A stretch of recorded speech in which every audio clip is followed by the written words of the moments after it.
ఈ దినం దేవుని వాక్కు యెషయా గ్రంథము 56వ అధ్యాయము 7వ వచనము. నా ప్రార్థనా మందిరములో వారిని ఆనందింపజేసెదను. దేవుని బిడ్డలైన వారిని ఆయన నామములో ప్రార్థిస్తున్నప్పుడు తన సన్నిధి కాంతిని ఉదయింపచేస్తున్నాడు. తన సన్నిధికి తీసుకొని వెళ్ళి వారిని తృప్తిపరుస్తున్నాడు. తన సన్నిధిలో ఉన్న సంపూర్ణ ఆనందము, ఆశీర్వాదము తన బిడ్డలైన వారికి ఆయన అనుగ్రహించువాడుగా ఉన్నాడు. ప్రభువులో ఆనందించగలుగుతున్నారా? ప్రార్థన. పరిశుద్ధుడా, కృపగలిగిన దేవానికి స్తోత్రాలు చెల్లిస్తున్నాము.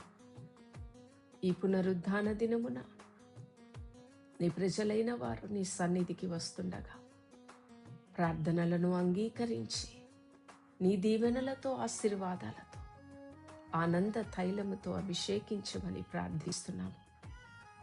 నీవు సిద్ధపరిచిన ప్రతి ఆశీర్వాదము, ఆరోగ్యము, ఆయుష్, క్షేమము, సమాధానము ప్రతి బిడ్డ పొందుకుంటానికి కృప చూపించమని నీకే కృతజ్ఞతాస్తుతులు అర్పిస్తూ యేసు పరిశుద్ధ నామమున ప్రార్థించి పొంది నిన్ను స్తుతిస్తున్నాము తండ్రి.